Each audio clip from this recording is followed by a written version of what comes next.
Welcome to the SIWIKE Podcast, the only podcast that shares the stuff you didn't know you needed to know about jobs, careers, and life. The SIWIKE Podcast, the stuff I wish I knew earlier.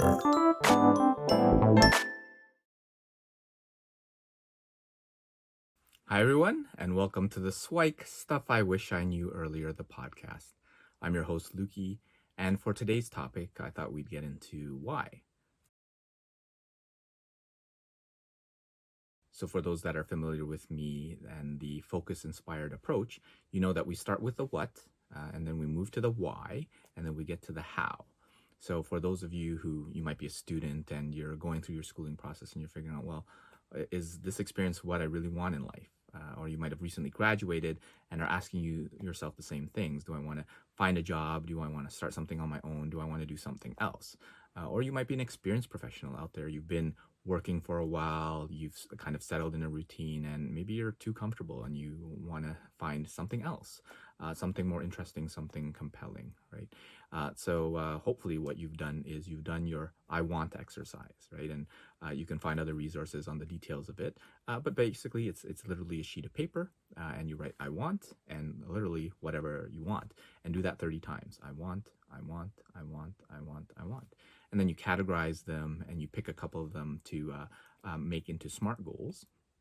And you might want to supplement that with an Ikigai brainstorm. So for those that are familiar with the concept of Ikigai, it's 4 concentric circles.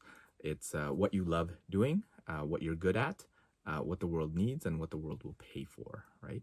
And by brainstorming, the first two, most importantly, what you're good at and what you love to do, that can help supplement what's on your I want list. Because a lot of folks in the I want, they don't get past, I know I got stuck at about number 13 for myself, and other people, they get stuck earlier. Some people, they can write pages. Another exercise that helps is your priorities prognosis, right? So it's imagining that a doctor gave you the bad news that you only have 20 years to live, right? Whatever 20 years is for you. And what would you want to do in those 20 years now that you know that your life is actually limited? Because our life is, but we actually don't know when that last date will be. And then you shorten that down to say, well, this doctor says, well, actually, you don't have 20 years to live. You only have 5. So what do you do in those 5 years? And then you can continue that on to say, okay, actually, you don't have 5 years. You only have 5 months, right? So what do you do in that time, right? And hopefully, again, that increases what's on your I want list. It starts fleshing out your priorities and figuring out what you want to do, right? So now that you've got the what, well, the next step is to figure out why, right? And one thing to consider as you take a look at your goals in terms of what you're doing, why are you doing it, right? So if you want to leave your job and start something else, if you want to start your own business or a side hustle or move to a different country or whatever it is, a good question to ask yourself is why, right? And one thing to consider is, are you moving away from something or moving towards something else, right? So if we take the example of a job, right? Are you currently in a bad situation where you have an abusive boss or you hate your work, the day-to-day is super boring, or it's actually okay, but you're just bored, right? You don't really don't feel that you're growing. There's not a lot of advancement that you can have, and you feel it's kind of too mundane and routine, and you're just trying to get out of that situation and move away from it so that you can find something potentially more interesting and more in line with what you want to be doing, right? That can be a bit of a challenge, because if you're moving away from something, oftentimes what happens is you find that thing, it becomes interesting and new and novel for a short period of time, and then it becomes challenging, and basically you're back and the same stuff, but a different pile, and you can replace stuff with whatever expletive that you want. But it's a matter of if you're moving away from something, then oftentimes you end up doing the same thing. What instead you can think of is, what am I moving towards, right? So when you're moving towards a new job or you're starting a new business or doing that, why? What is the purpose of doing that? What is that reason for doing that? So another exercise that you can do in order to help potentially get that vision of what you're moving towards is to do the 5 whys, right? So let's say that you're moving to a new company for another job. Well, why is that important to you? Well, it could be that my current job, it doesn't allow me to grow. Okay, why is that important to you, right? Why is growing important to you? Well, it's important to me because it feels like that I'm contributing to society because I'm making an impact to that. Oh, why is that important to me? Oh, it's just something that I grew up with, and my parents always taught me that you should contribute. Well, why is that important to me? And at some point, you might actually hit a wall, and it might be actually difficult to answer that question. And you might say, well, isn't that what everybody thinks? Well, the answer is not necessarily, right? Everyone has their own um, upbringing and their own beliefs and their own values. So what you take for granted might not be exactly what everybody thinks. So if you really think about why is that important to you, then you can really get to that real purpose, and that often gets your motivation, and it becomes your drive in order to fulfill that because it's at the core of you, right? And when you do that 5 whys exercise, you might not get into that last why, that final 5.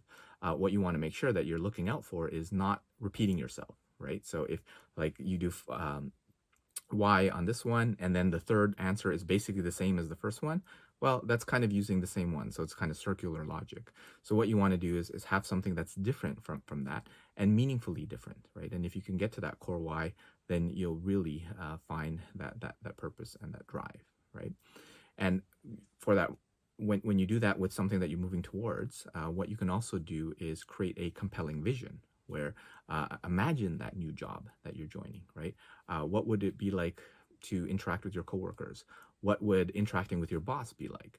What would be the type of work that you do on a day-to-day basis? What sort of impact will you have on your customers, on your clients? What sort of feelings would you have? And if you can charge it with emotion, if you can charge it with your senses and things like that, then you'll be moving towards something, and it'll drive you with a better sense of purpose because you really understand why you're going after it, because you're painting this picture of what your future could be like. Because if all you're doing is, oh, I want to get a job, well, applying online and practicing interviews and networking can be quite challenging. But if you're doing it for this great set of coworkers, teamwork, great salary and benefits, and a very supportive boss, and impact to society and all that sort of stuff, hey, that makes the application process, the interview practice process, the networking process so much easier. What I normally share with folks is, if you focus on the what, if you focus on the how, so things like the applying online or what have you, the example of I often give is of an Olympic athlete, right?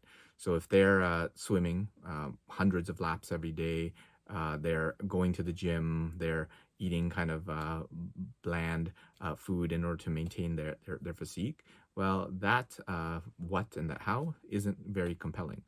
But if they focus on their why, which is doing all that as one step closer to getting to their gold medal, hey, that's much more of a purpose. So that should compel them to say, okay, by doing this extra lap, by practicing this other split or whatever it is, I'm getting closer to my goal of being that Olympic gold medalist, right? So make that compelling vision for yourself. And again, you'll use those whys, you'll have that vision that you can move towards, and it'll be helpful for you. Now, a question that's often asked is, well, what if my why is just to enjoy myself, right? Because oftentimes people think about whys as purpose, and purpose often translates to making an impact and helping the world and all that sort of stuff. Well, I took a cue from Ray Dalio and his book Principles, where he actually shows purpose as one of two things on a spectrum. To say, on one side, you have making an impact. On the other side, you have savoring life. And the interesting thing is that people's purpose kind of ebbs and flows between the two, where earlier in your life, you might just want to savor life. You want to have vacations, you want to buy nice things or have nice houses or whatever. But as you get further into it, you might want to make an impact, right? You might want to build a school in Africa. You might want to have a scholarship in your name. You might want to do other things that are more beyond you and impact other people. Now, neither of them are right or wrong, right? So if all you want to do is just enjoy yourself and have nice things or travel the world, have lots of experiences, there's nothing wrong with that. So if your purpose is that, then don't worry about it. Don't beat yourself up because it's not building a school in urban or an impoverished area. Or something that's more kind of supposedly meaningful for other people's. Don't let other people's whys confuse your own why. right?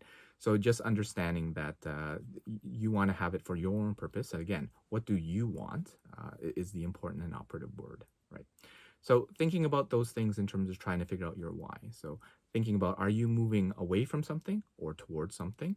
Are you doing the 5 whys exercise? So making sure you're getting to the root of your why and your purpose.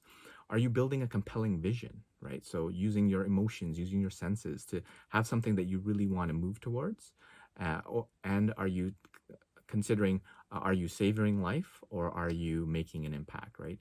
And allowing yourself to do either, right? Because neither of them is right or wrong. So that's it for this episode. And thanks for joining us on the SIWIKE Stuff I Wish I Knew Earlier, the podcast. And we'll see you in the next episode. Thanks for joining us on the SIWIKE Stuff I Wish I Knew Earlier, the podcast. If you like the podcast, please subscribe on iTunes, Stitcher, or wherever you found this podcast. And if you can give us a review, that would be very appreciated. Feel free to contact me on LinkedIn at Luki Danu, LUKIDANU, and the same on most social media platforms. And I look forward to hearing from you. Thanks. Bye.